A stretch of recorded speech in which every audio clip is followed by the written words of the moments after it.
Welcome back. Our coffee has diminished our homeostatic sleep drive. By the way, coffee is in the diary of Civil War soldiers more than guns, more than family, more than anything. Amazing. Anyway, we're very, very pleased to have this day rolling along. And our next speaker is LaBerge, who is a world-renowned expert on lucid dreaming. He's not only he's not only written about lucid dreaming and studied it, but he truly walks the walk. Stephen has had decades of experience with lucid dreaming, teaching to others, learning about it himself. By the way, if you're interested in his returning for a multi-day workshop somewhere in Austin on lucid dreaming, please do sign up on a paper we have at the back, and we will also email people who have come to the symposium. We want to put that together, and we want to find out the level of interest. Anyway, Stephen has pioneered the scientific study of lucid dreaming, initially through groundbreaking scientific research on the topic at Stanford University, where he earned his PhD in psychophysiology. He has best-selling books on the topic. He's made substantial contributions to the methodologies of lucid dreaming, which I'll allow him to talk about. And again, we're hopeful he'll be able to return and give us the full experience. Today we get an introduction. Doctor? Thank you. Thank you very much. I was hoping actually not to use this thing. Let's just see, how does it work? Do I? No. Oh, okay, I'll use it. Since I've got kind of a sore throat anyway, I think it's probably best. All right? So, dreaming in consciousness, lucid dreaming. What does lucid dreaming mean? What does it mean? To know you're dreaming while you're dreaming, that's odd. Let's put things in perspective and think about our current experience, where most all of us are adults, and many, many years ago you figured everything out, right? You know, as children you didn't know what was going on, but now, especially your left hemisphere has got it all down. It knows just what everything is. And this, I'm reminded every time I fly. So here we are at the most amazing experience, flying through the clouds, doing things people have never done in hundreds of thousands of years, but we don't appreciate it. We don't even look out the window because we're so habituated, because we know what's going on. Right? You know, yeah, it's just that flight, right? And that's I think our typical attitude is knowing, right? It's okay, landing, another miracle, but we hardly observe that it is a miracle. Well, there we go, throughout life, just like that, with that attitude. Until there's something odd happens. Wait a minute. Where what I thought was happening wasn't happening. I got it totally wrong. Everything that I think I know is false. I'm dreaming. Things around us aren't always what they seem. Think of that. If we're dreaming and don't know it, the world we think we're in at the time doesn't correspond with the one our body happens to be embedded in. Okay? Because you have an unprecedented large audience. If everyone, we have to move a few more people in here, so if there's any space left, yes, there are. could you just move together a little and we can bring in some chairs? Yep. Thank you. Good, thank you. So we're just gonna, make all the space we can for people. Yep. There are a couple of chairs up here. There's 3 chairs up here that should move over here or something, so, yeah. Come and get it, everybody. There are 3 seats in the front. Okay. That's fine. Here we are. So, interruptions are not a problem. So, dreaming and consciousness. There is a brain, as represented by Fariba Bogzaran, a wonderful artist and lucid dreamer, where all that stuff going on in the brain looks very Freudian to me, but the basic question, what is a dream? What is consciousness? What is the matrix, right? You know, it was the same question that Neo was being asked, what is the matrix? It's kind of an esoteric term, actually. I don't know. Have any of you heard of the matrix in any other context than the movie as a concept? It's basically in the East used as a sense of the mother awareness, the source of knowledge somehow. So it makes a certain sense. But what is it? You know, what is this thing? You know, are they related? A dream, conscious, what's going on right now? And I'm hoping to show you in the next few minutes that the experience you're having right now and the ones we call dreams that we have in the night when we wake up from REM sleep, for example, are extremely closely related. They're essentially the same thing, but under the different circumstances. Now, while awake and with interactions with the world around you, and in that case, asleep with relatively little sensory input. So, first, I'd like us to take a moment to think about the mysterious reality of dreams, that dreams seem as real as this. How can that be? Why should it be? Your eyes are shut, you're not in contact with the world, right? Why should the world you experience in a dream be more or as real as this? And the evidence is that it is, that if we ask people like yourselves, for example, in this last 5 minutes, could you please just checklist, say, do you see something, or hear something, feel something, taste something, etc., just in the last 5 minutes, yes, no. We get data. That's the green stuff, and the same thing. Wake up from a dream and answer the same question, right? And we see that essentially every sensory element that we find in the waking state is also present in dreams. They're present in similar amounts too. So it's not that there are features that dreams just don't have. Everything that the waking state consciousness has, so do dreams have. That's not just the sensory dimensions, it also includes higher cognitive and emotional, metacognitive. So we've got choice, emotion, public, self-consciousness, reflection on events, sudden attention, all of these things, same model exactly, asking people in 2 cases to report how often it happens. So that means that for dreams in which we're not supposed to have anything like self-reflection and no focused attention, actually have in 60 or 50% of the cases, people said yes, right?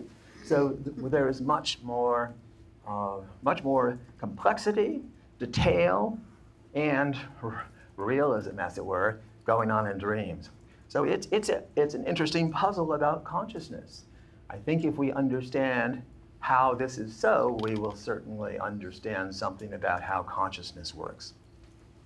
So what are dreams made of, and how do we make them? Whatever we means there, is it the brain or, quote, the dreamer, which can be a little unclear. Who is the dreamer, actually?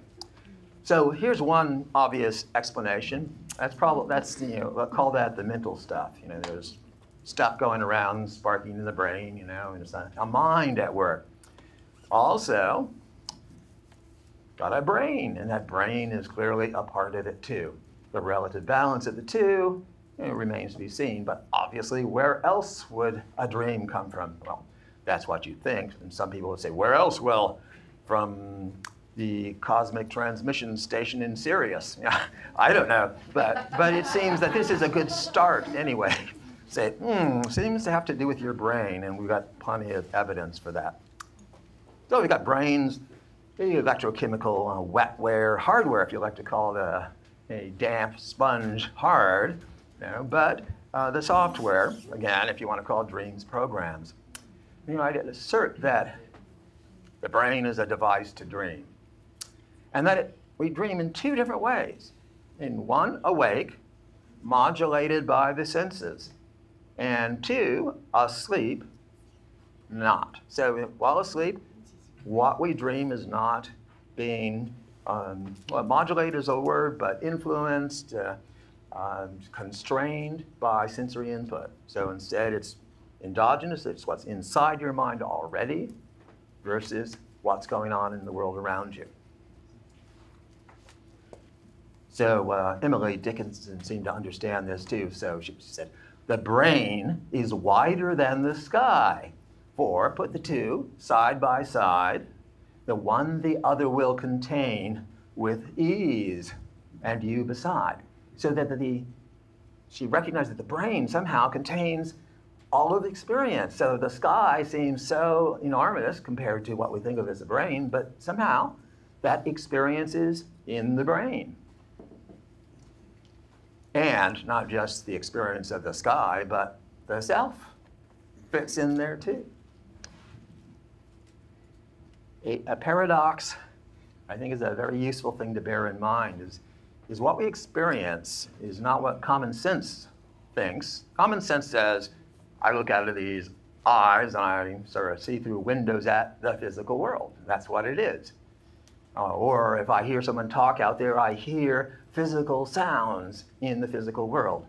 But I think much closer to the reality is that we don't ever experience the physical world directly. We experience our mental models of the world. Something like our simulations or hypotheses about what the world is, that's what we experience, our guesses.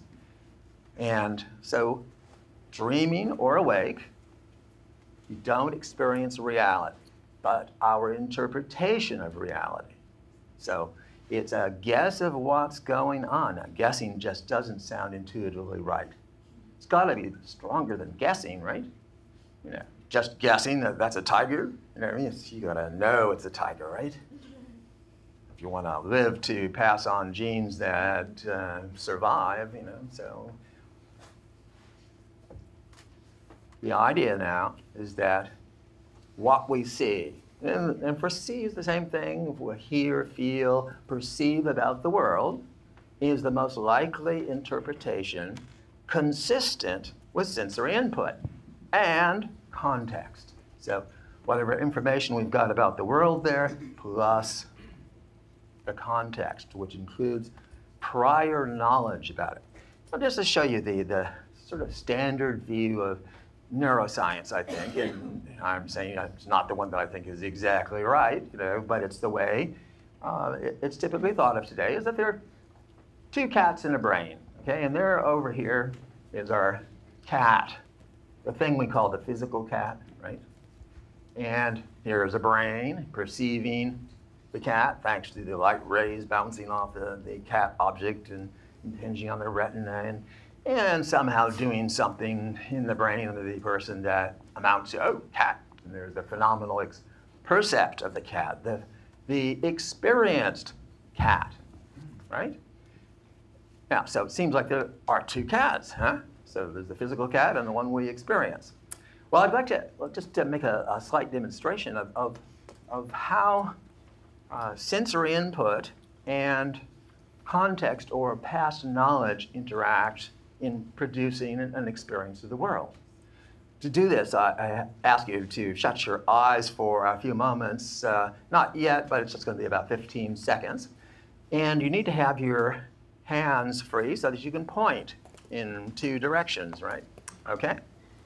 Now, and you have to shut your eyes first in order to get the message. So it's very important you shut your eyes when you follow these instructions, okay? So, everybody ready? Okay. So please shut your eyes. Now point in two directions. The first direction is point at me, and keep pointing. And the second direction to point is the point at the door you came in. Okay, now open your eyes. Well. Now, few of you were actually pointing at me, well, approximately, right? But he should have been over there, right? But did anyone get the door wrong? No, everybody knew where the door was. Nobody said, oh, I don't see it. Hey, that's not fair. I can't, you know, my eyes are shut, right? So if we don't have relevant sensory input, we use knowledge of the way things were a moment ago, or the way things they usually are, or what I know about the world, right? So that's a very important part of how we can rapidly perceive objects in our environment and make sense of it, is those assumptions about things pretty much stay the way they are. And we know that, and then we've got brains that are excellent for using those facts about the world we evolved in. But if there is sensory evidence available, vision, let's say, when you opened your eyes, you saw that Stephen wasn't standing where your model said he was, right? Yeah. So what do you do about it? Oh my God, this is impossible, I'm going home. Or, revised model, oh, there he is, over there, right? We update our models, simple as that. But in principle. Doesn't always work like that because people don't always want to change their beliefs. But if they do, the point is to show you that both we use knowledge if we don't have current evidence, no sensory input, but if sensory input is available, it predominates. Makes sense, because whatever you believe about the world, if you have this strong impression of a tiger roaring right there, you ought to run, right? Better to be in error, right, and escaping from that, even though it's not there, than it is to think, oh, it can't be there and be eaten. So these are important principles of distinguishing the two forms of dreaming I was talking about. So now let's look at dreaming now. Dreaming, we have sensory input at a minimum. Eyes are shut, it's dark anyway, so on. We've got active processes in the brain limiting sensory input. We're not attending to the environment. Under the assumption, say it's the middle of the night in the jungle, and it's better to be doing nothing than wandering around in the jungle. Are you going to get what you want or not? So it's a case where best to do nothing. So ignore what's going on around you and hope for the best. And that's part of the strategy. But here we have the percept of the cat in the dream. You see a cat, but there isn't any physical cat there. And you know there isn't a physical cat there. That's the part that seems so amazing, mind-blowing when you experience it in a lucid dream. You say, here I am, and this is real, but I know it can't be. I know what I'm seeing is not, quote, out there in any sense. I'm seeing somehow what my mind is, and that's an amazing thing. So we'll call that then perception is dreaming, or rather dreaming is perception unconstrained of sensory input, not modulated, free of sensory input, okay? Now, with the same model, let's look back to what we were calling perception. Now we've got, up above, we've got the dream of the cat, right? But in this case, the cat dream is modulated by the sensory input from the physical world, right? So then we say that perception is dreaming constrained by sensory input. So, but you see the very close analogy. It's the same constructive process. Guessing what's happening, what's going on in the world. And that guess is what consciousness is. It shows us our best guess of what's going on in the world, mainly of relevance to ourselves and our survival. That's where it evolved from. So I said this model didn't seem quite right to me. You know, two cats, why? There shouldn't be two cats. That's too many cats, right? So how about, you know, here's another try at the model. So yes, we have a percept of the cat up there, and it looks like that because we know that's fine because that's what it looks like to us, right? So that part sounds right. Yeah, so everybody agrees that sort of looks like a cat up there, meaning looking like a cat of the sort you may have seen at some time, right? A cat.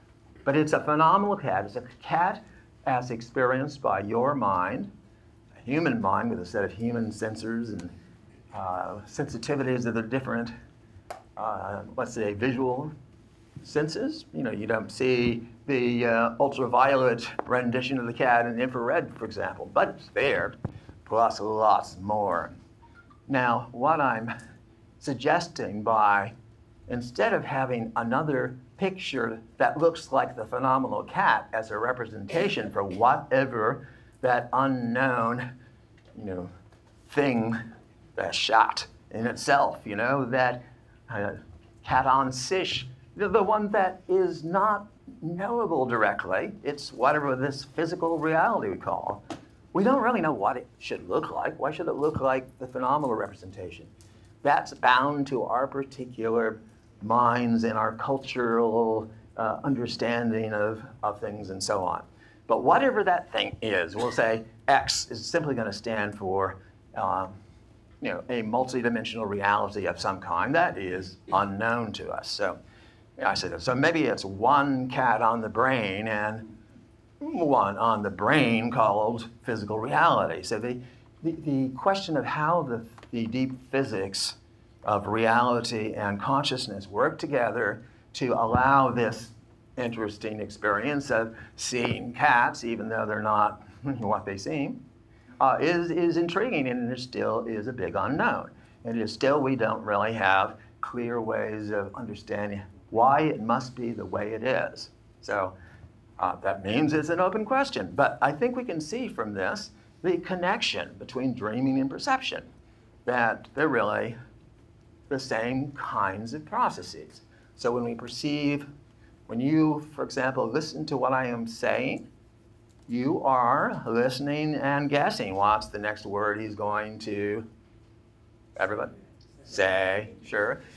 A lot of redundancy, so it's easy to guess, right? But you're constantly following a hypothesis, trying to understand. Yeah, and you got it. Okay, I think I understand. Well, happens now and then, but usually not, I think. But nevertheless, it's guessing.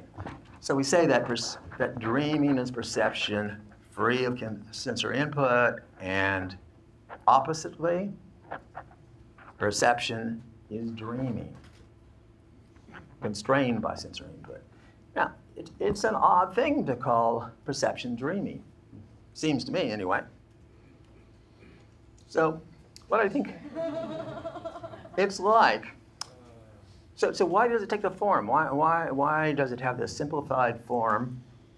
The cats we see, you know, doesn't really resemble the ultimate unknowable cat, but it's a cat that we can do something with. It's a cat that we can manipulate in exactly the same way as on a computer we conveniently modify files, for example, which again is an abstraction, but by dragging this little icon into a trash can to throw it out. And of course, that's got nothing to do with what's really happening, but it's a way for the user to conveniently understand a complex reality.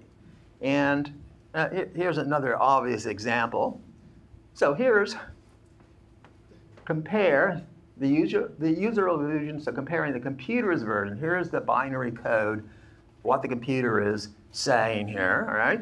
Would somebody like to read that for me, starting at 0, 1, 0, 0, go on, you know. You end up 0, 0, 0, 1. It's a long string, right? It's pretty hard to keep it straight from one where you change 1, 0 to a 1 in that, you wouldn't even notice, but it'd be something totally different, right? Compare that to what this is equivalent for GUI rules, because this is just ASCII, so it's these characters encoded symbolically, and you can understand, all right, this graphical user interface, it's powerful, it really works.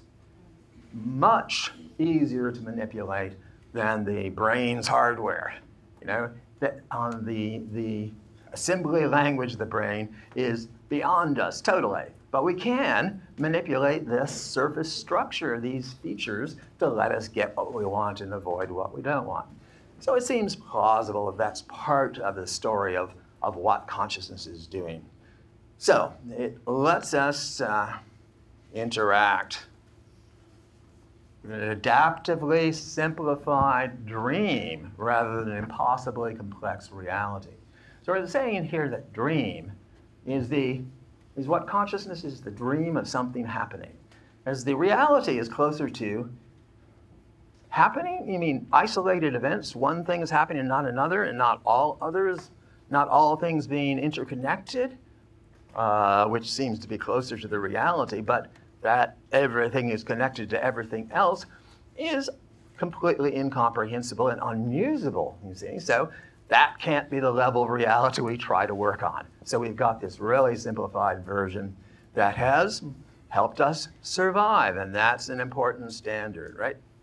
So seeing is believing, right? And so thanks to those millions of years of evolution, it just works. We're not aware of it doing anything. It's what's called transparent.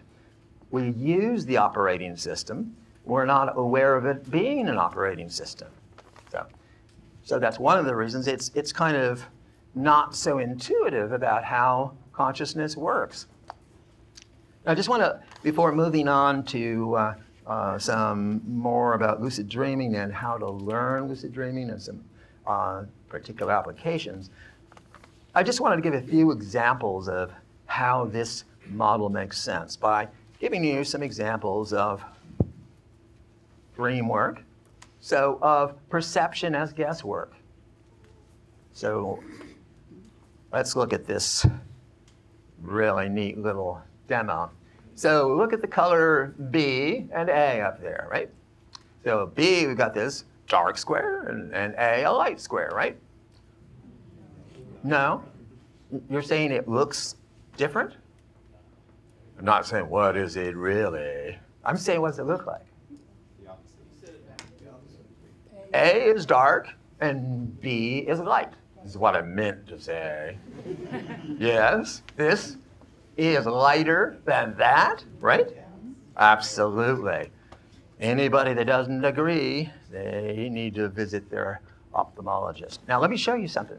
The same picture, but let's add a little structure, a context. Now, see these two gray lines? They're added to it. Compare up A and the gray line. Same thing. B and the gray line, same thing. Oh, that means A and B must be the same thing, right? But we know they're not, really. They can't be, right? But they are. Yes? Well, and of course, why is that? Well, we think that shadow is enough to account for the change in lightness, and we're trying to perceive what we think the world is like. So we adjust our experience to fit the context. Also, it's just every other square or dark light. Not so in this case. So we don't see, even when you know how it works, I look at that and I say, all right, even with the pair of gray, at first I don't see it. Now I do. But at first it's gray up there, light down there, and it just hasn't quite changed until I insist on going back and forth and seeing it. So it's an active inference. We're guessing. We're trying to make sense of it. And it's surprising.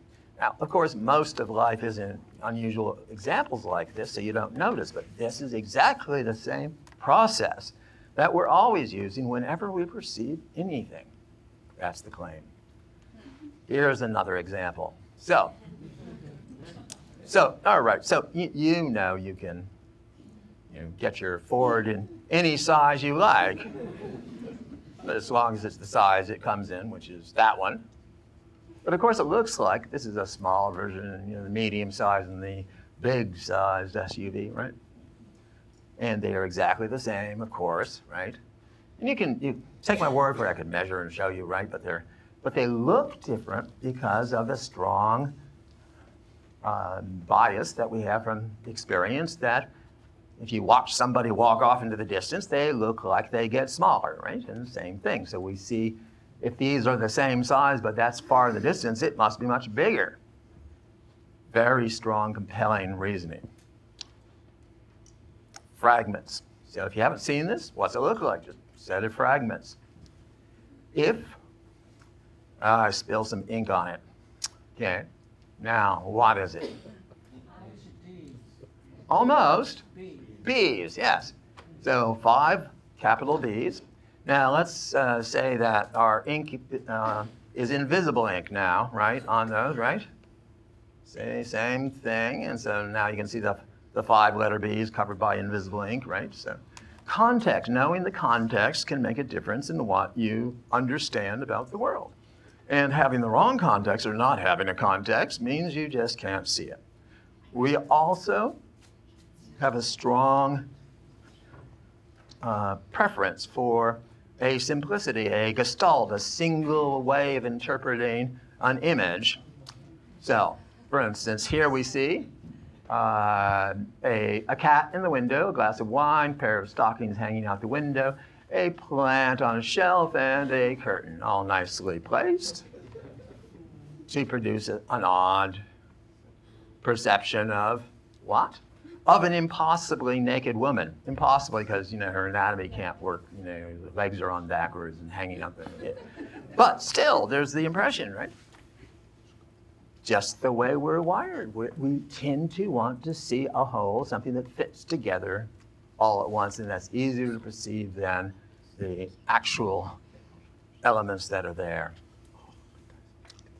Now, we're seeing things that are not there, and not seeing things that are there. Now, in this case, I'd like you to please focus on the plus. Watch that plus, and now as these little magenta lines go around, we got a green dot, right? You got to focus.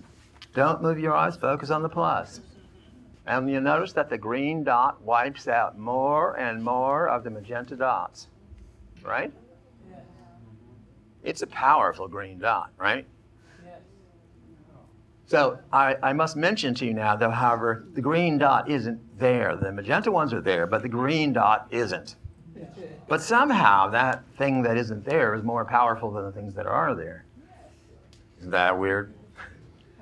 Well, of course, what's actually happening is just every time we remove one magenta dot and we see its after image, which is green, continues along there. If you keep your eyes focused on that, eventually the green takes over everything. So I give this as an example to the Stanford undergraduates as something they can tell their parents that they were made to hallucinate in the sleep and dreams class, right? Because that's what you're doing. You're seeing something that is not there very clearly, all right? So, again, what we experience is what we most expect, consistent with current evidence. And that's the rule I'm suggesting as a guiding principle. I'm not saying it's absolutely true, but it's a useful way of looking at consciousness. It's a very useful way of understanding lucid dreaming content. So that's the kind of model that I find most useful in making sense of what's going on in the dream world, is expectation is the primary event. This has recently become pretty popular, with the idea of prior probabilities and all. We just heard about that at the Tucson Consciousness Conference last year. But it's an old idea, is that expectation, what we expect to experience, is the major determinant of dream content. And also a major determinant of all consciousness content, but with sensory input available, it's not the only one, right? But without sensory input available, there aren't any other inputs except for these top-down contexts, the more subtle in this state, but in that state, the only determinants of what happens. So expectation is very important. Okay, so finally, a kind of slightly more poetic way of putting exactly the same context, which is perceiving is dreaming true. Okay, what's that mean? We say a veridical perception, meaning that it corresponds with some reality as measured by some method, okay? So dreaming true means having a dream that just happens to be true, okay? It's a guess, a wild guess that happens to be right. That's what perception is. Now, dreaming now is the opposite end of the spectrum. It's perceiving free, meaning that in the dream you can have any imaginable experience, anything you can conceive of, theoretically, without any constraints. It's free. So that means you've got total freedom in the dream state, but you have, no truth to external reality. Okay? And if you want, for example, communication with others through the mode of this physical world, you're not going to get it in dreams. You're going to get something else. You're going to get a sandbox where you can experiment with new forms of being and see, what can I experience? What kind of world would it be if it were all up to me? So there's nobody else except for me determining what happens here. That's a powerful experimental state. It's sort of like the holodeck of Star Trek, where it's that virtual reality where you can experience anything imaginable and use it for education, entertainment, training, lots of different kinds of things. And I'd say we still don't know what is the most we can make of dreaming. Now, if I have time, I'll try to touch on what some of the reasons for dreaming, what does that do for us now, even without lucid dreaming, and what can we do with it? But that's a complex question, so I think maybe that would be a good one for discussing as the group after. So how does also lucid dreaming fit with these other ideas? Does it get in the way or not? So next, I'd like to discuss the idea of lucid dreaming, so dreams in which you know you're dreaming while they're happening. Now, different kinds of know, right? I can know how to ride a bike, which I don't know how I know how to ride a bike, right? But I also can know something and know that I know it, and that would be called reflective or metaconsciousness. So I spelled out for myself this knowledge. This is a dream. I know I'm dreaming, not just sort of, I kind of knew, so it's a specific kind of knowledge. And that knowledge seemed very implausible to most sleep researchers and dream researchers back in, say, up until certainly the 70s. It was universally disbelieved. It just doesn't seem possible because the Freudian idea was, well, dreaming is, the unconscious mind, right? And so how can you be conscious while asleep and unconscious? It sort of didn't make sense. But of course, that's because if you're thinking a little vaguely, and you're not saying, well, conscious about what? See, of course, during lucid dreaming, I'm normally unconscious of my environment. I don't hear what's going on. I don't see things there. But I can be completely conscious of my dream. I don't even have to be lucid for that. The major criterion for conscious experiences compared to unconscious experiences is reportability. So if I have an unconscious mental experience, I won't know about it directly. I'll receive indirect evidence that it happened, and we believe, of course, they happen a lot, but we don't know directly. So if we know directly because we can remember something happening and tell a story like that, we say that's conscious, right? So whenever anyone wakes up from a dream and tells a story about what happened there, that's showing a level of consciousness. It just isn't the particular kind of metaconsciousness of saying this was all a dream. Instead, it was, this was an experience I was having just like any other experience then and there, all right? So, okay.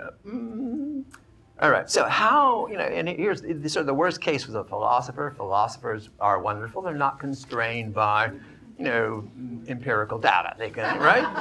Well, that's the style. It's a matter of thinking purely. And so we've got Norman Malcolm, famously, infamously said, dreams. Dreams are not what people think. They're not these experiences that people have during sleep and then report later. No, the dream is the report. It's the stories people tell. It's a kind of behaviorist attitude. So that's all that's real. It's the report that people give, and anything else is just fantasy.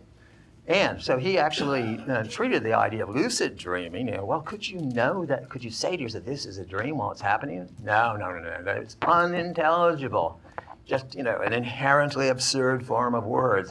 Not only is it impossible, it doesn't even make sense to think about, right? And this was something like the attitude in the late 70s about the topic, and people just did not believe it. Now, having had an experience with lucid dreaming, several myself, here I am, I'm in the middle of a climbing K2, dressed in a shirt like this, but with shorts. And there's snow drifts, right? I realized as I'm going up this mountain, K2, wait a minute, I'm not properly prepared at all for this. Whoa, wait a minute, this is a dream. So I fly off the mountain and all that, but a lucid dream. And thinking about this, I know I was on K2. I wasn't in my bedroom by my experience. I know I must have been in my bedroom, but that wasn't my experience. I was in this, snowstorm. How can that be that it really happened? And I knew certainly that I was dreaming while it happened. How could I prove to anyone else that I actually had that experience? I could say it, but that's, people say everything, right? We're hearing some examples of that, yes? So, and I think that's not enough. We gotta find a way, say, much of what people experience, all of what people experience is true as their experiences, but what they conclude from it may not.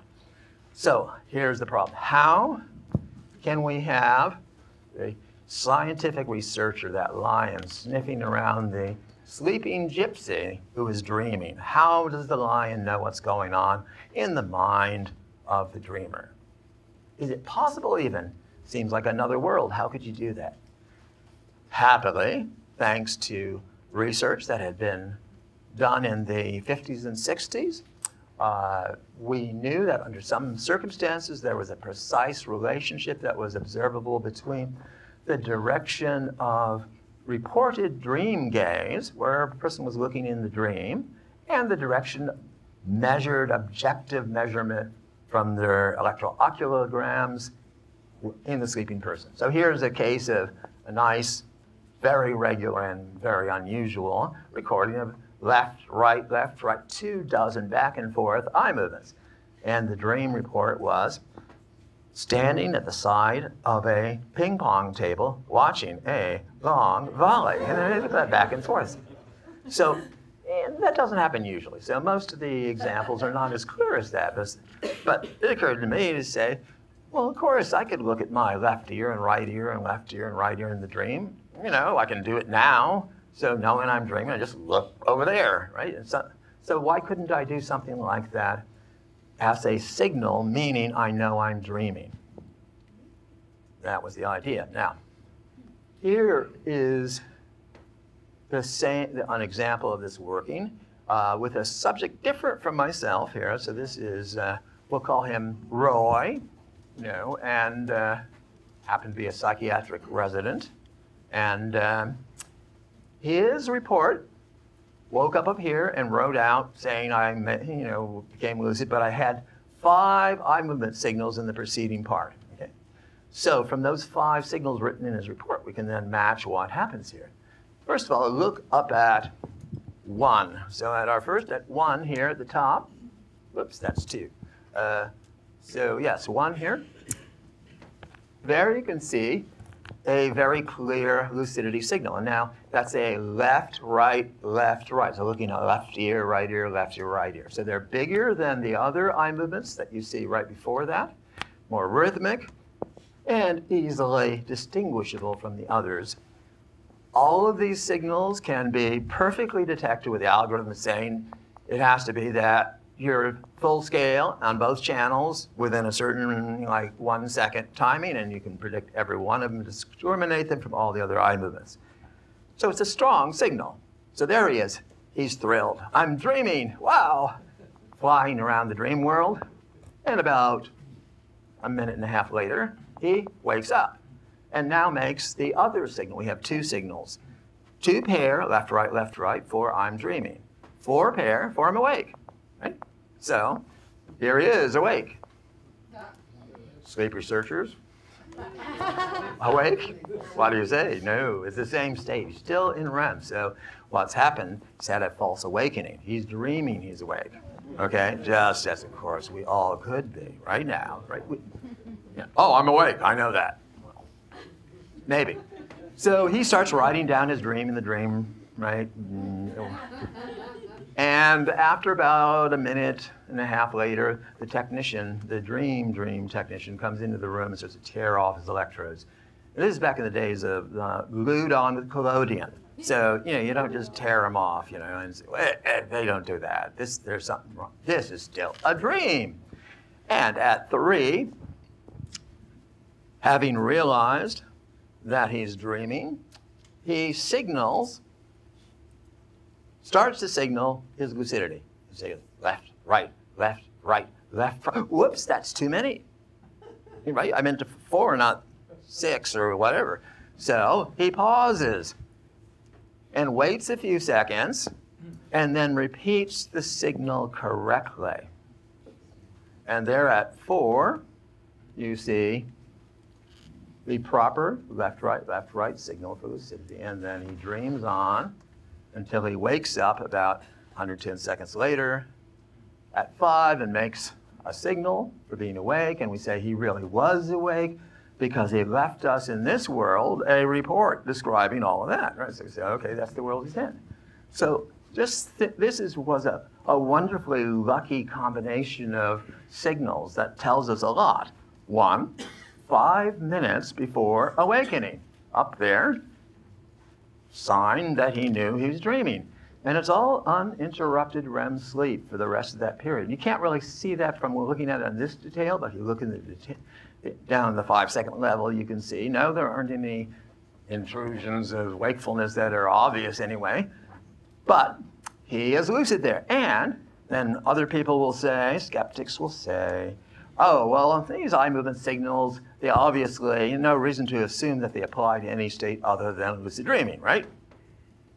Well, what's that? Is that lucid dreaming? Thinking you're awake when you're not? No. Which seems pretty clear to me that, of course, it ought to apply exactly the same way. It doesn't matter what your beliefs are. If you're looking at your left ear and right ear, your eyes will move in that way in REM sleep. It's the way it works. Also, that lucky accident of making the wrong signal there shows that he knows what he's trying to communicate. And so he realizes he misspoke. Right? Oops, that wasn't what I meant. Hold it. It was just 2 pair. So that shows that he's communicating, not just emitting eye movement signals. So it shows a high level of volitional behavior during REM sleep. That was not generally expected at the time. But we know that REM sleep, paradoxical sleep as it's been called, is a surprising state. People didn't believe it at first. They didn't think, could this be? No, it's not really. There's something wrong. He must be really awake. It just seemed so much like awake that it didn't seem possible that it was a state of sleep. But it is, and I think it's time by now that we've accepted that not only that, but it's capable of very high levels of cognition sometimes, like in lucid dreaming. So I think that was an interesting case, but we'll see. Moving on, time is short, so let's see, I've taken about 25 minutes. Let me give just another example or two.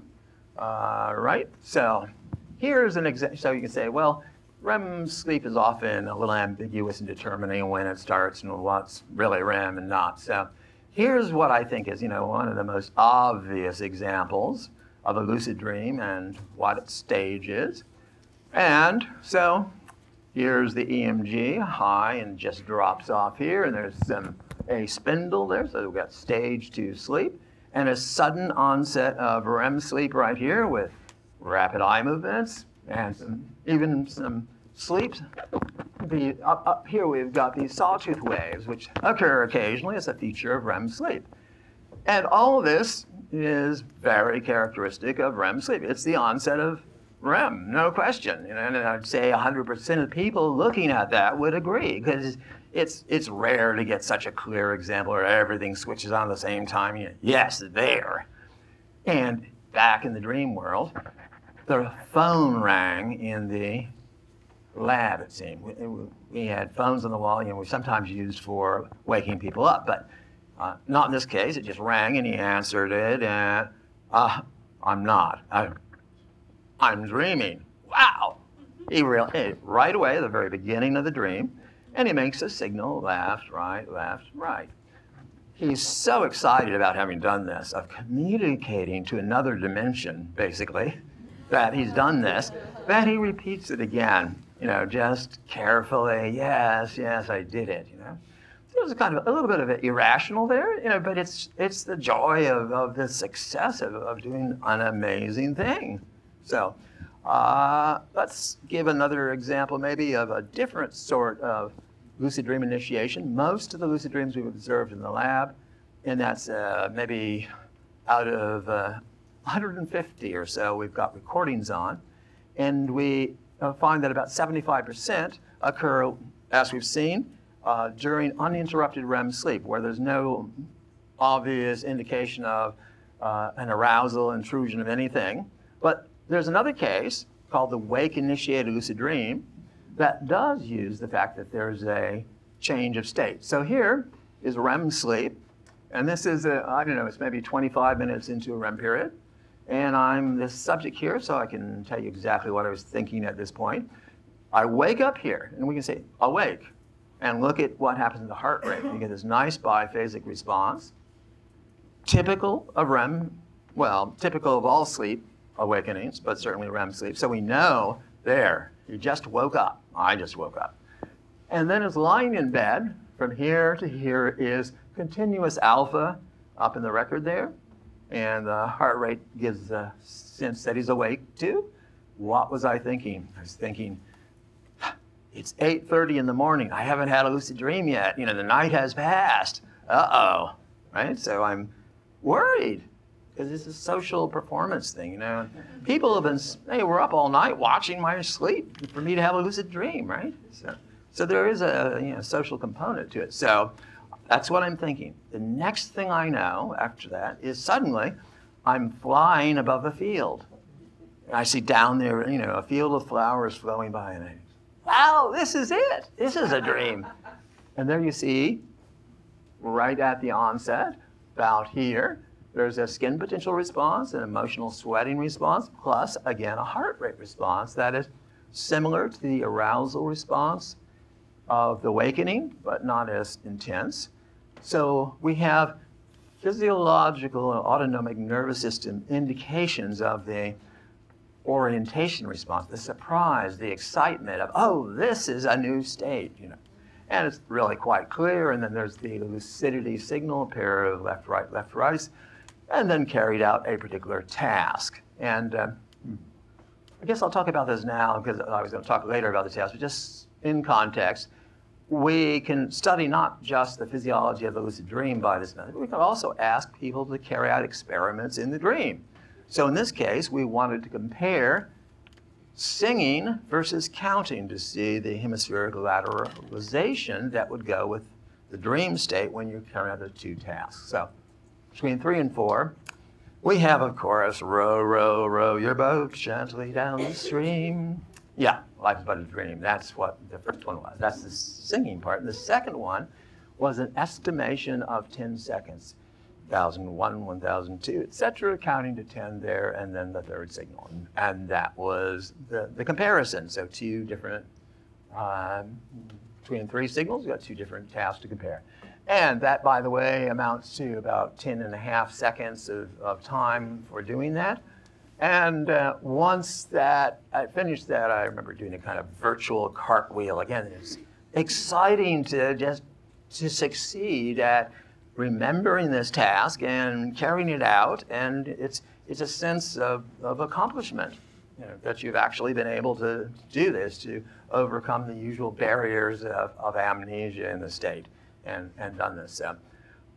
So this is called the wake-initiated lucid dream, and you'll notice that REM sleep has a number of cases where there's a momentary, sometimes up to 3 or 4 minutes, bit of awakening, either waking state or especially non-REM stage 1 and even stage 2, but mostly, in this case, it's waking up for a few seconds.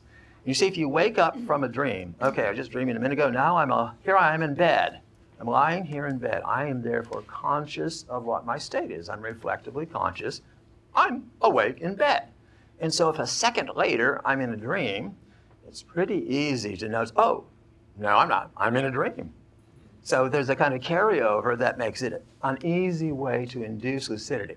Once you get into that state, by the way, there's no difference in the phenomenology of what happens in the lucid dream from the dream initiated versus the wake initiated. It's just the first scene there will be differences where it'll be more about out-of-body experiences or distortions of the body or references to the bed or room and so on. But once you're past the initial scene, it's all the same thing, and can be quite extraordinary. So the 2 major kinds of initiation. So we've got these signals, of course, or Dolly's dream phone, you know, and getting messages from the dream world, mostly from the dream world, although we do attempt to get messages into the dream world to remind dreamers that they are dreaming.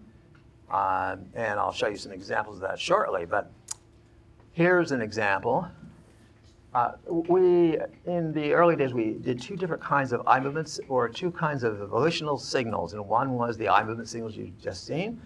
And the other was based on the fact that some observers, like Cartwright and Brown, had observed that you can get presses of a micro switch occur in a way during sleep that correlate with REM sleep and dreaming reports.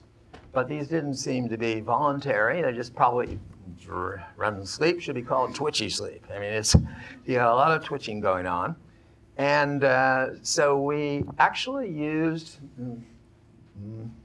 EMG on the forearm and fist clenches. And so here I am signing my dream with a Morse code. Dot, dot, dot is an S, and dot and dash, dot, dot, and L. And it was for several reasons. Some, again, is one of these beliefs that you cannot say your name in dreams without waking up, which, well, why? So, but the problem is, you notice this last twitch, it was barely visible. And it's not, we don't understand exactly what determines the degree to which the motor output will get through because of the strong inhibition, and that varies, and so you can't be sure to get a regular signal. So the two channels that we reliably use for signaling are eye movements and respiration. So you can make patterns of breathing that are great. That works too. But this stuff, muscles of other sort, are too unreliable. Now, one of the observations that we made early on is that this experience is an exception to what we were hearing earlier about that in non-REM sleep, sometimes you have dreams that seem just as dreamlike as any in REM, right? And there certainly is the case. Most non-REM dreams are not as dreamy if you define dreaming as presence of being in a state. Here I was there. That sense of definition of it. But in this case, it's almost entirely REM sleep that lucid dreams happen in. And we have two kinds of evidence for that. One is the 150 in the laboratory, where maybe there's one or two of those 150 that were, so that's sort of on the borderline between stage two, an ambiguous state, but didn't last for more than a few seconds. So we say sustained lucid dreaming. Sustained, how long is that? Well, up to 55 minutes, but the typical one is at least 2 minutes, but on the order of maybe 10. So they can be long periods, not just a few moments. That doesn't seem to occur in non-REM sleep. And here's a separate piece of evidence, because maybe it has to do with it. You can't signal, maybe. But these are, about 800 cases of awakenings. I'm the subject here. I kept a journal. Whenever I woke up from a lucid dream, I recorded the time. I also recorded the lights out time. So these are plots of the distribution of times of awakening from lucid dreams. And you can see, quite amazingly, how sharp the peaks are later in the cycle. And I'm happy to talk about this more later, because it seems that that is not nearly as sharp early in the night when you don't have that strong circadian modulation of REM. But there you do, in a way that is just amazing how much it is. So these kinds of studies show interesting facts about the way our ordinary sleep processes work, and which balances work, and the fact that lucid dreaming is more frequent later. A linear increase in the likelihood, but you can have lucid dreams in the first REM period as well. So it seems like it's been far overstated when people say it just can't happen because the brain just is not able to think clearly in non-lucid dreams, so you can't ever realize you're dreaming. If that were true, of course, how do people ever become lucid?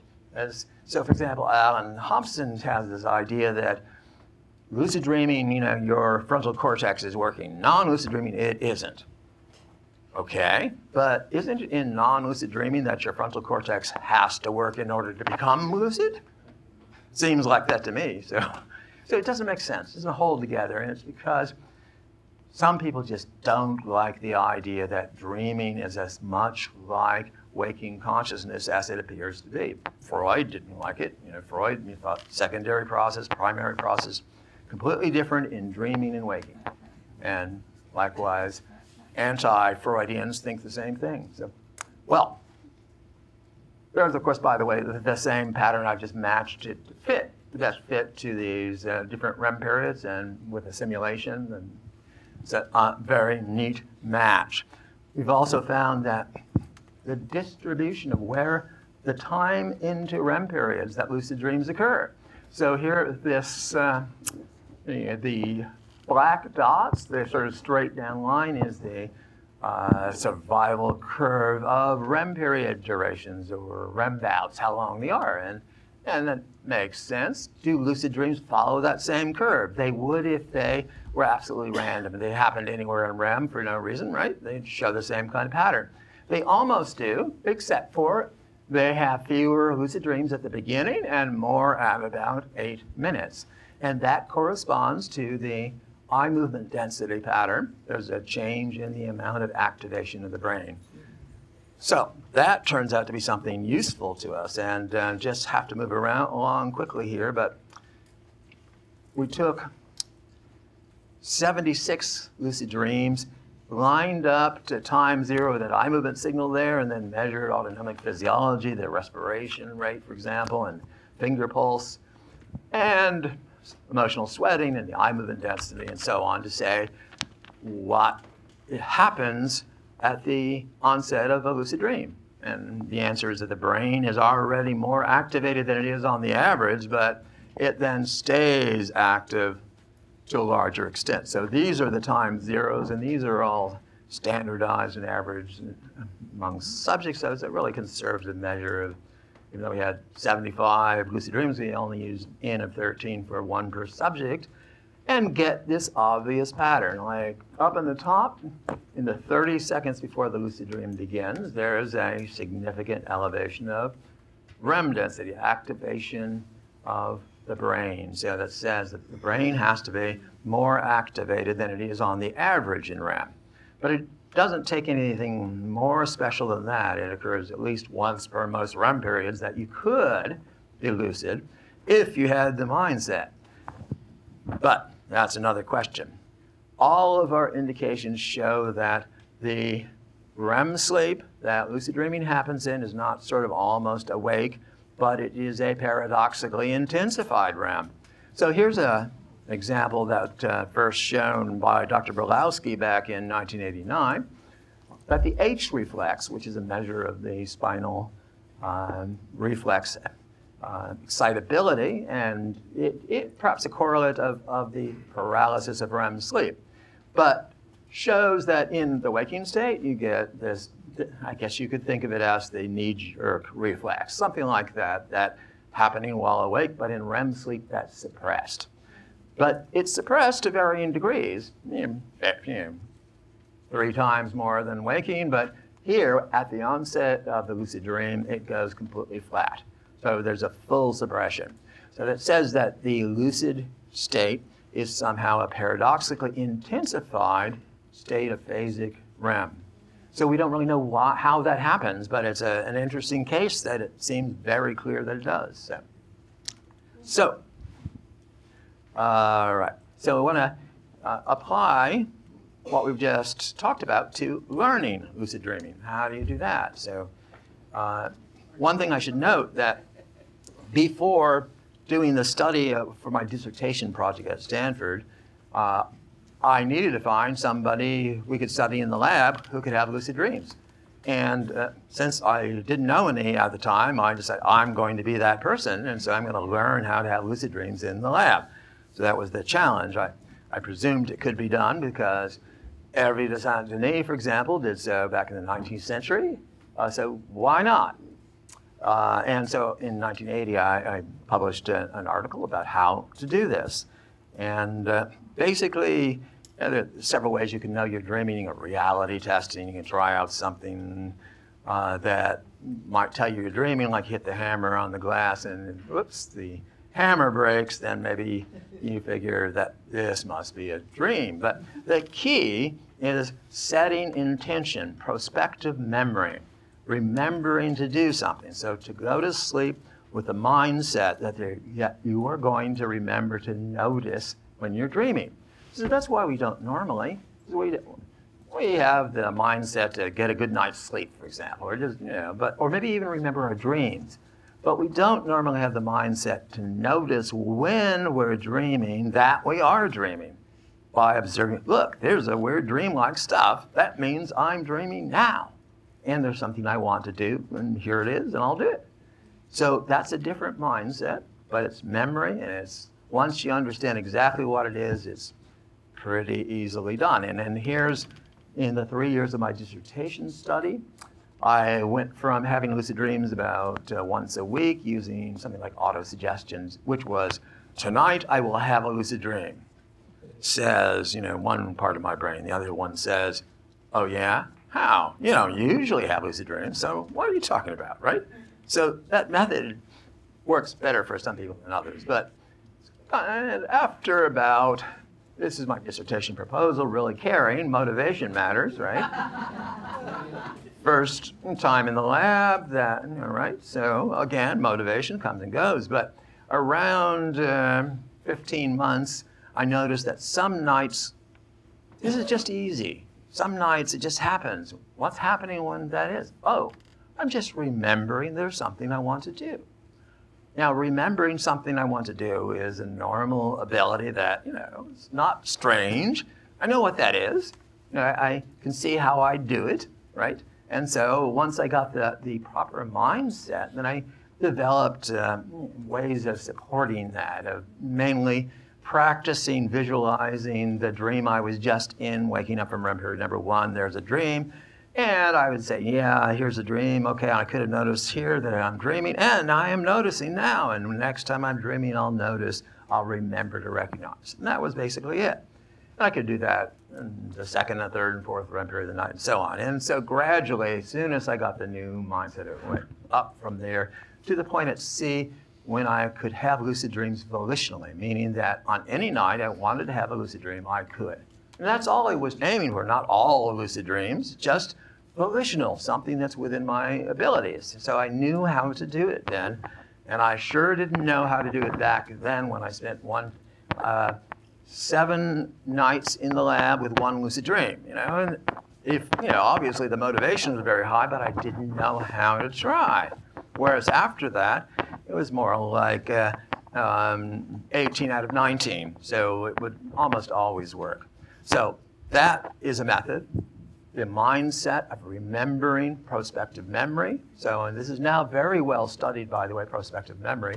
Back in the late 70s, I found 1 article on the topic. It just wasn't there then. Now it is, and there are ideas of how to go about that. And what I appear to have been doing is what you call generating a particular plan for how, an implementation plan for remembering the thing you want to do, and that is to notice a dream sign. So now we found a few other ways that help lucid dreaming. And one of the things I had noticed during my dissertation project was that waking up in the middle of the night seemed to help lucidity. And Patty Garfield said that sexual activity in the middle of the night often led to lucid dreaming. And Scott Sparrow said, if I get up before dawn and meditate with a pure heart, then I often have a lucid dream. And another friend was sick in the middle of the night with his first lucid dream and got up to do work, and now he would go back to bed, etc. All of which said there's something in common, being awake. So finding that full awakeness and then return to sleep yielded better results. And why? We're not so sure, but well, I'll show you that we did experiments. So a bit later, we tested this out by comparing, I'll skip over this, but we controlled for time of night, basically, and compared rate of lucid dreaming in the previous 6 months, the amount of lucid dreaming occurring before, essentially after, say, 6 hours of sleep, and then out of bed for 10 minutes, 30 or 60 minutes, And how many lucid dreams do you have before you got out of bed for the sort of nap? That's this. And here's after 10, 30, and 60. Now the 10 is about the same as expected for the whole night on the basis of the past 6 months. But we get a significant effect for 30 and 60 increases of lucid dreaming frequency. It's a very reliable effect. And it seems like that 30 is probably enough. The 60 is a little better there. So it's something that I recommend to everybody to give that a try, because all it costs you is you've got to get out of bed enough to be fully awake and then go back to sleep. And that's enough to make lucid dreaming much more likely. So, You turn the light on every 30 minutes?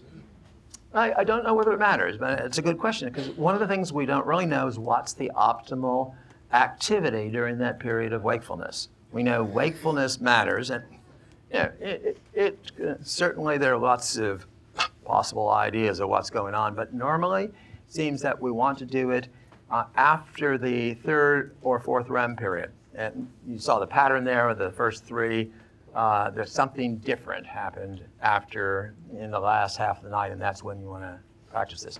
We also found that certain substances intensify REM sleep and enhance lucidity. And this was based on the idea that we had seen that lucid dreaming occurred under the moments of high activation, right? Like the higher REM density, for instance. And so you say, all right, something required for lucid dreaming, so maybe we can intensify REM as well. And we experimented back at the turn of the century, with Aricept, donepezil, which is a substance that increases acetylcholine in the brain, and that seems to be an important neurotransmitter for REM sleep. And it was available because it's used for Alzheimer's. And so we tried that out. Here's a little study with 10 subjects, gave them a placebo or a low dose or a medium dose of donepezil before bed, and then had them record their dreams for the night. And then it was done a week apart, and randomly, of course, they didn't know what they were getting. But we see here that for the placebo, we have on the order of a 4% rate of success, and about 30 for the medium one, and closer to 45 for the higher dose of donepezil. And see, 9 of the 10 subjects reported one or more lucid dreams on one of the experimental nights, while only 1 had lucid dream on the placebo night. So it's a strong effect. But that's not really optimized, because you don't really want, especially not what we know now about the first part of the night, you don't want to be giving a substance that decreases or increases acetylcholine throughout the whole sleep cycle. It's maladaptive in the first cycle. So we then tried later other methods, namely the shorter lasting substances also were available without prescription, namely galantamine, which is a similar substance. Let me skip through this. Oh, let's see. Yeah, no, maybe I gotta mention this too. We also have other ways, such as giving reminders during REM sleep, because the key is remembering to do something in the dream. So if we give a cue while you're dreaming, kind of biofeedback, in the form of flashing lights, then that could help you become lucid. And so we did that with swim goggles with LEDs back in the day. And nowadays have more modern things. So here's a sleep mask that you wear while sleeping. It has sensors that pick up your rapid eye movements. Rapid eye movements, you're dreaming or awake, but you can tell when you're dreaming. When it says, got some rapid eye movements, then the lights flash for an adjustable amount of time, which then can appear in your dream and be a reminder. So the lights in the room flashed on and off now. You say, what's that? Oh, it's the intermission is over. The show is going on, right? So a simple way, it's a particular dream sign, a particular way you can recognize. So it's easier for some people. But so we've got then sleep interruption and mental set, and perhaps a reminder and a stimulant of REM, 4 different kinds of substances. Say, well, you probably for best results, want to combine those. So that's what we have been doing for the past about 10 to 12 years. We've been experimenting with this. So we have a program in Hawaii where people will go there for a week. And it's a combination of a vacation. It's a relaxing situation, but we give the full mental set required and optimize the conditions for lucidity. And based on that, get about 75, 80% success rate of people for the week. So it's a pretty, it's a good method if you do everything right. Now here are the things we're talking about. So based on the reports of lucid dream, how many lucid dreams did you have in the last 6 months? It's a good measure. And from that, we have an expected number of lucid dreams per night. So here's a night. Are you going to have a lucid dream? This is with 121 subjects. How many had a lucid dream in each of the conditions, all right?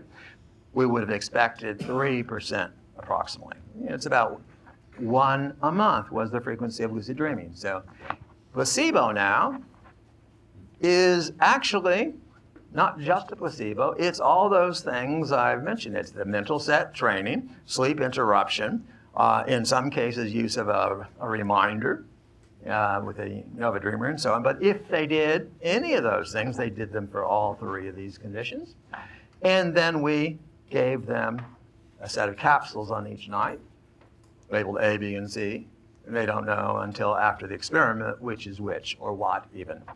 And from that we see, first of all, the fact that the placebo, meaning that there's no galantamine in it, still works significantly better than expected because mental set matters, sleep interruption works, etc. But once we have the galantamine taken into account, then we have a dose-related increase of lucidity that's very obvious. So this is 3 times larger than expectation, and this is 2 or 3 times larger than that. So this is basically what we get with the optimal conditions, which is almost 50% per nap, 1 morning nap. So it's not even a whole night. So it's a pretty strong method, but it takes us, getting things right. You've got to be relaxed and have the right mindset, etc.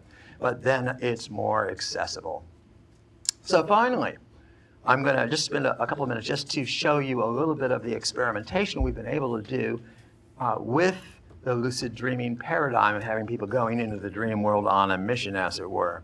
So, and that is, all right, so one simple basic question is dream time. How long do dreams take? It's an old question. The belief has been that the dreams happen in an instant and it's over, all in the awakening even. I say, can that be so? And we have a simple way of finding out. So we ask subjects, make a signal, estimate 10 seconds by counting, second signal, and then in this case, estimate 10 seconds without counting, and then make a third signal. So we have between these 3 signals 2 different comparisons. That's while awake. Later that night, same subject, becomes lucid, little emotional sweating response there, flat EMG, this is REM sleep. And she does the same thing she did earlier, and you can see it's very closely corresponding. The time it took to do in the lucid dream is almost identical to the time in the waking state. So if you take 1 step, 2 steps, 3 steps in a dream, it's going to take as long to take those 3 steps as it does to actually do it. Of course, in some dreams, we experience a rapid passage of time, such as people go to bed, they turn out the lights, and the next frame they're having breakfast, and you say, oh, the night passed, right? That's a different situation than actually carrying out a motor task, doing something. So dreaming is real. It's a real simulation of what you're experiencing. So I already told you there's the flying thing, and I already mentioned that experience of flying over the field and then doing singing versus counting. But here's one, which is a breathing of the dream air, It's a question that went back when I was 4.5 living in Florida. I had undersea pirate adventure dreams. And, it was a fun thing. I could, breathe underwater, and these wonderful things would occur. And I got the idea from the Saturday matinee to come back each night to the same dream. I remember looking up and seeing the surface of the water 100 yards above me, and I can't hold my breath this long. Oh, well, wait a minute, it doesn't matter. In these dreams, I can hold my breath, or I can, or I breathe dream water or something, but it's no problem. So, but I still did wonder. So years later, we actually tested that. So with maybe 5 or 10 subjects have done this task where, again, eye movement signal, second signal, a third one, nice rapid breathing, and then a sleep apnea. So actually, it's simply a volitional apnea here, where it's holding the breath for 5 seconds. And so you can see that this can be used as a nice signal. It's just rapid breathing. A few sniffs actually will do it. Very clear. I think this is definitely looks like the style of Andrew Onironaut. So you can see the exact correspondence here, because with the muscles of respiration, you don't have inhibition. So you can see the same kinds of relationships as you get with the waking or the eye movements. I think I'm going to skip dream sex, because I don't think we've got time for that, right? All right, well, it's just going to have to be very fast. So, all right, and that is we got the idea of studying this from one of our subjects, and after carrying out the experiment of the night and whatever is assigned, and we say, all right, once you've done that, you can do whatever you want after, as long as you give a signal, every minute to let us know you're still lucid, right? It's a first to be awakened. We want to reward people for their good work. So one of our subjects was engaged in dream sex, and she wanted to find out what that looked like, and had made an experiment of her own. But we weren't measuring anything useful. So I asked, if you really want to find out, we can borrow the appropriate probe from the physiology department, which we did. And so then that, as you'd all know, is an electromyophotoplethysmographic probe, usually called an EMPP, right? So, and you can imagine what is done with that. And then we get numbers, muscle contractions, and we get vaginal pulse amplitude, which is the female equivalent to the male erection kind of response, which happens, in every REM period. So here is, and also respiration rate. And here we've got signal 1 indicating the beginning of lucidity. Each mark is 15 seconds of data. And she's floating above her bed in kind of out-of-body experience thing. And so what's on for tonight? Dream sex, right. Well, let's see, there's a technician right down the hall, but I'm going to have to describe this to these people in another few minutes. That sounds bad, right? Think of the social circumstance. So she flies through the roof, over the campus for 2 minutes she's flying. And any Freudians will explain what that means. Flying for 2 minutes. The wish to engage in sexual activity, of course, right? And she sees then some tourists down below, flies down, volunteer for the sake of science, and gives first signal, and 15 seconds later, signals an orgasm. 15 seconds after that, wakes up, okay? And during that, we see the 15 seconds of muscle contractions. We have the highest level of pulse amplitude, and likewise the highest level of respiration, the kind of doubling of respiration that you get with a real thing. Heart rate didn't show the same degree of change that you get with actual sexual activity for some reason. It's interesting. There may be a protective mechanism, why that's kind of got a lid on it. Because you see that remember the heart rate went up at the awakening in the case I gave before? That's the clear effect. When you wake up, you get an increase of heart rate. But in REM, it doesn't seem to go above a certain level. I don't know, we may need more data on it. But we of course did it with other subjects too, males and females, but I don't think we really have time for it now, but maybe afterwards we can talk more about it. But meanwhile, one last example, and I'd like you to predict a result here. So if I track the movement of my finger here, like with eyes open, and I watch my finger move around in a circle like that, I get a smooth tracking. My eyes track that movement smoothly. If I shut my eyes and imagine following that finger moving, I get a jerky saccadic path around the imagined finger, right? So suppose in my lucid dream, I follow the movement of my lucid dream finger. Will I get the smooth tracking of perception, eyes open perception, or will I get the saccadic of imagination, eyes closed? So how many votes for imagination? We have few imaginative people. All right, how about for perception? So smooth tracking perception, yes? And others will say, well, I guess that's why you have to do the experiment, because it could be either way, right? Because it depends on how you look at it. And indeed, here is perception, clockwise and counterclockwise.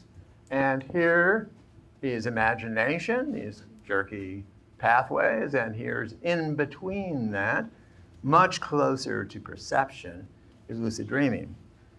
So, and here's a couple of examples of a variant. Instead of a circle, it's a tracking kind of pendular movement back and forth like that. With perception, nice sine wave there, and dreaming, ditto.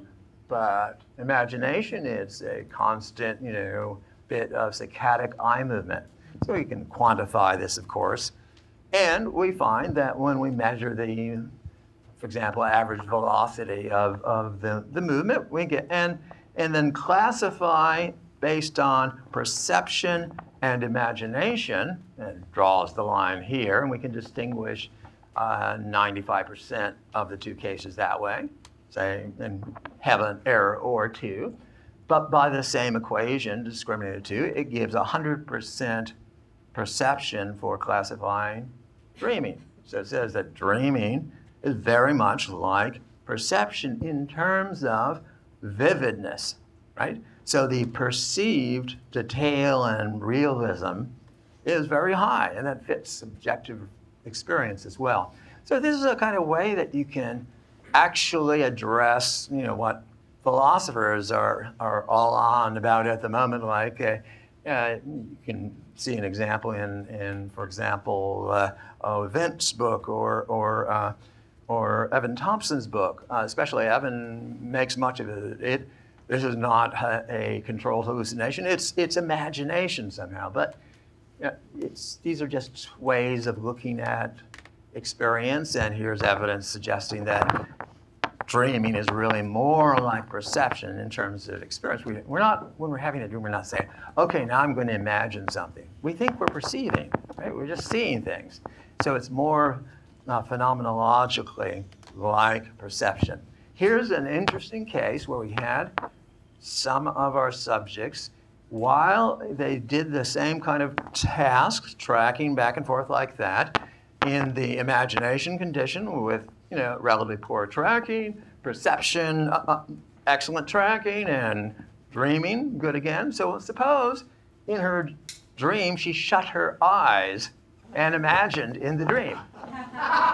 Then again, you get like the imagination there, which is to say the perceived sensory motor relationship that you have in the dream is what determines that high fidelity apparent reality. That's the idea anyway.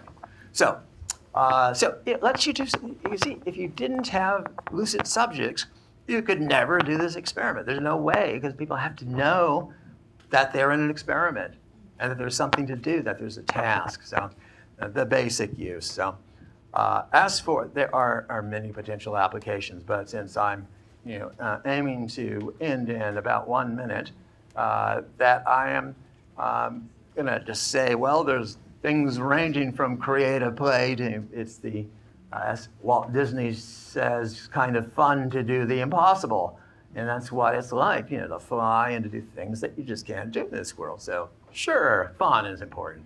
But rehearsal for living, practicing, overcoming performance anxiety. We've got anecdotes of many of these things, possibly improving performance in some sports practices and so on, but that seems less certain to me at this point.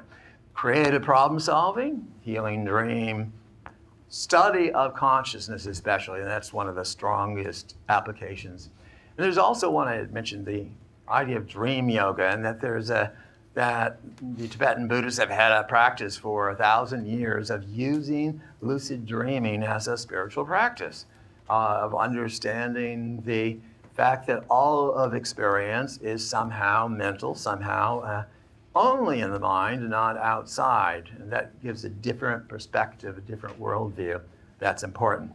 But there was the one thing I wanted really to share with everybody about that idea of nightmares and what the different approach that lucid dreaming offers for nightmares. Let's skip over this bit of data. This represents what I'd say is sort of the classical view of nightmares. Here's the nightmare victim, the guy who's just trying to get through the night, you know, and these devils, for some no good reason, are beating on him with sticks, right? And yes, and it's sort of the attitude which is passive. What can I do with it? His back is to them, you know, and I'll suffer through it, right? And we don't really have any idea, why are they doing this? Maybe they're doing this because his house is on fire. He's a really deep sleeper, you know. He's got nobody likes to be awakened, right? So he sees these angels as devils, right? And so that's one way you might see this. Say, what else could we do with this? And now the great Gary Larson tells us, look at this one. Calm down, Edna. Yes, it's some giant, hideous insect, but it could be a giant, hideous insect in need of help. Now, that's the attitude, the lucid attitude of how to reframe the experience. Say, yeah, it is frightening. Yeah, sure. It's a frightening image, no question. But what else? Is that all I'm going to do with it? Is it I'm just going to have another dream of being frightened? Or can I reach out to help? This could be my dear neighbor Gregor Samsa, you know, wanting to borrow a cup of sugar, right? So that idea of reframing, say you've got that power in the lucid dream to say, here I am, how do I want to see this situation? I start off with a fearful one, but I've got a choice. I can do something else. And so experimenting with that, changing your frame in the dream is extremely educational. And I recommend it to everyone highly. It's something that you can learn from, and it's a means of practicing what you might call self-integration, where you'll find in yourself many of these hideous giant insects, right? As parts of yourself that you'd like to kind of disown. That's not me. I'm not a hideous giant insect. Other people I know are, right? Not me. You know, they get the punishment, and I'm the reward guy, right? Isn't that the way we are? We don't want to accept those parts of ourselves. But if instead we accept that's another part of me too, yes, then perhaps I can even control it. Because if I disown it, you know, it's like, left hand, I haven't got one. You know, the left hand is somebody else's, so I just haven't got a left hand. Probably have to put this down to demonstrate this, but then, you know, discovering I have this other hand means I can do things that I couldn't have done, you know, without. So when we limit our being to only the parts that have been positively rewarded, mainly by our family and society, then we lose potential. And so this is one of the ways of developing a more straightforward potential use of your energies.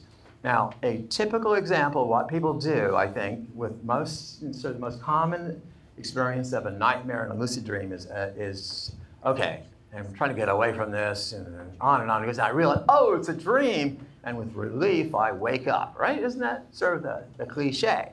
But what do you achieve when you do that? So here it is, go back to sleep, Chuck. You're just having a nightmare. Of course, we are still in hell.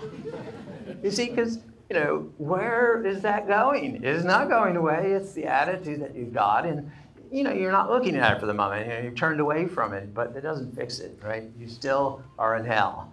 And the idea is to use the opportunity to integrate, to take a different attitude, look at it different, and then you come out with a different experience. Instead of that one of the relative relief, but it'll be back, right? Because why not? You didn't do anything with it. but to take a more active, how can I help? So, who's the guy next to me? He probably needs something.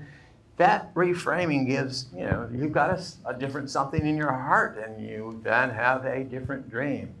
And one of the things I said, dreaming and expectation are very tightly connected. You can see that how well that works with the attitude you have in a lucid dream facing a nightmarish figure.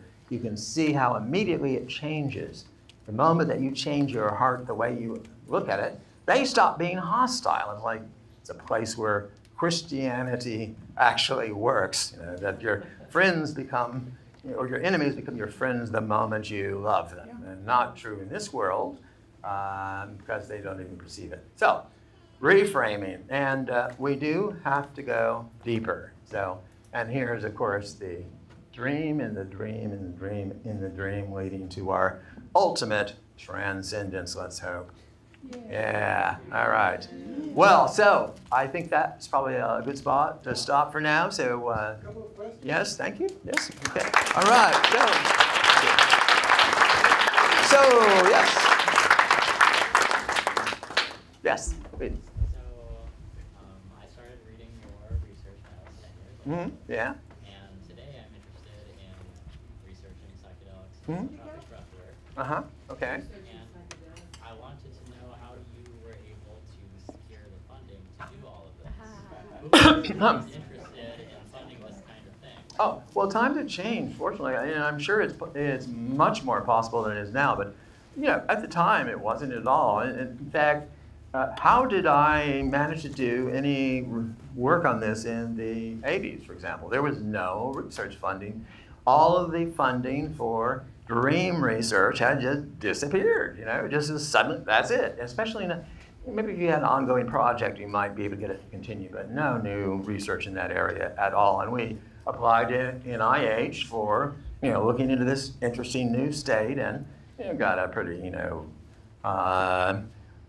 cool reception with the one thing about it that we mentioned narcolepsy, that this could be relevant to narcolepsy. So we'll do more on narcolepsy, but there's no interest in the possible, what can this tell us, this state, because times have changed. So now it depends on, there are foundations that will fund the things like that. For example, I'd recommend looking into BIAL, B-I-A-L.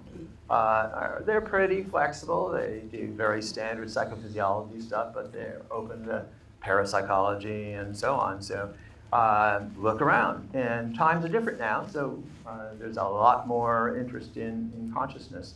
Now, the general thing I would recommend to most people is to get yourself trained in one of the sciences like neuroscience, because that's a great foundation to understanding this.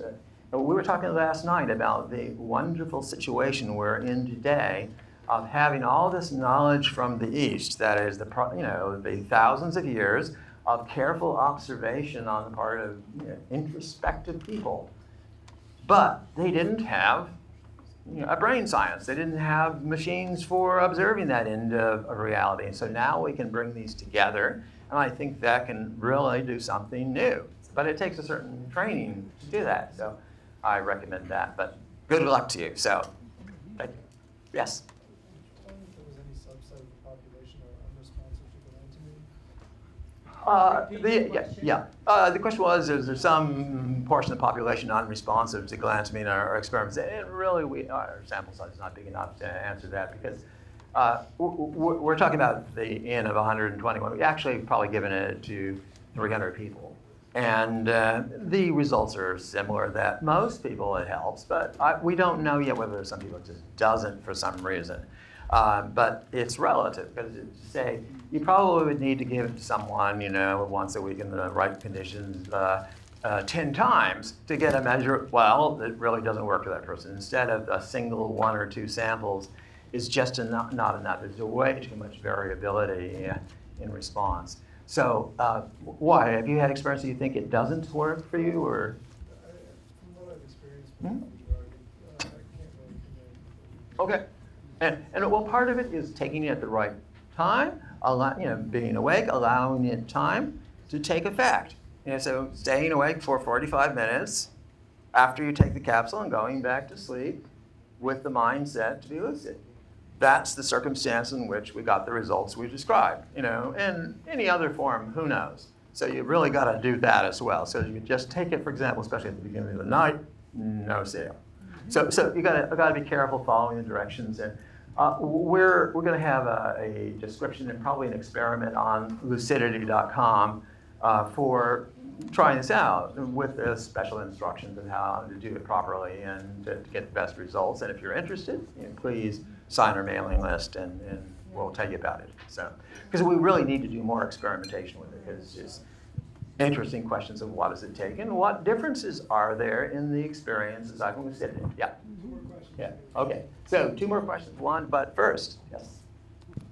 Yes. Did you ever do any side experiments whereby you try to determine if 2 people can have the same lucid dream together, like in a movie concept? Yes, sure. So the question is, what about shared lucid dreaming? Okay, would you do that? And did we ever do experiments of that? Well, lots of people in the lab, we often would have maybe 3 or 4 people, record the same night, and they often wanted to meet in the dream, right? But no one ever did that, I noticed. But it turns out there's a method you can actually prove absolutely if you met in a dream, in a lucid dream together. It's very simple. Suppose, what's your name? Alicia. Yes, you are in the lucid dream, and so is Stephen. Okay, and we meet in the dream. Wow, we can prove it because we're both wired up in the lab. All we have to do is please follow the movement of my finger there,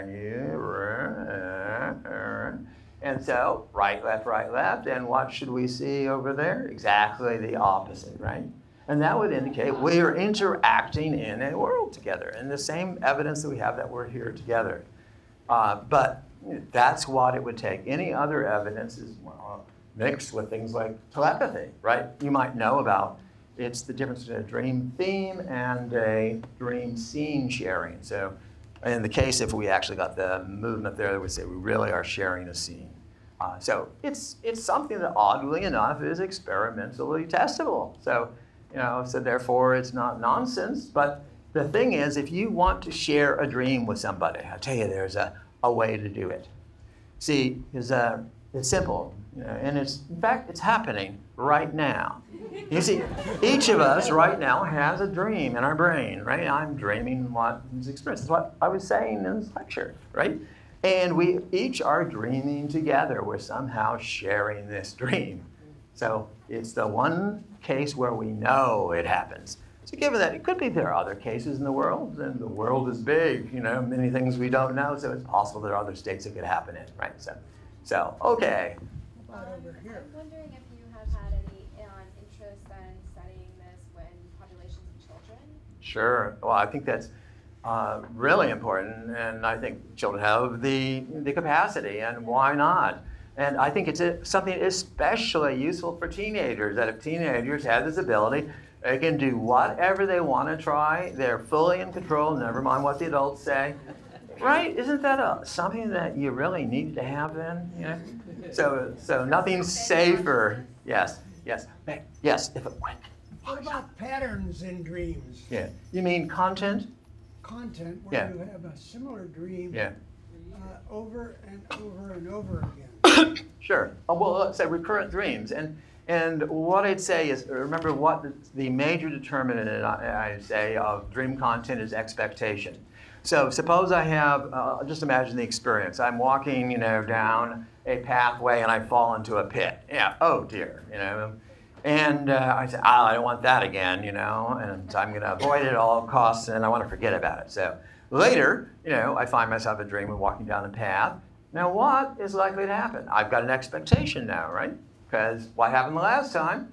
Fall in the pit. And the more I fall in that pit, the more I expect to fall in the pit, and then it becomes a doom. That's what must happen. And so you get this kind of, it's an ironic mental process where you want to forget it, you don't want it to happen, right? So you want to say, forget about it. But that saying, forget about it, at the same time you're saying, I want to avoid it at all costs, then leads to remembering, right? Because you don't want to fall in the pit, right? So I'd say on lucidity.com there's a chapter of overcoming nightmares I recommend to you. So. And I think it's really time to move on to the next stage where we're going to have a discussion. yeah, Chairs up front. and we can include more questions. Yeah. Yeah. So thank you. Thank you.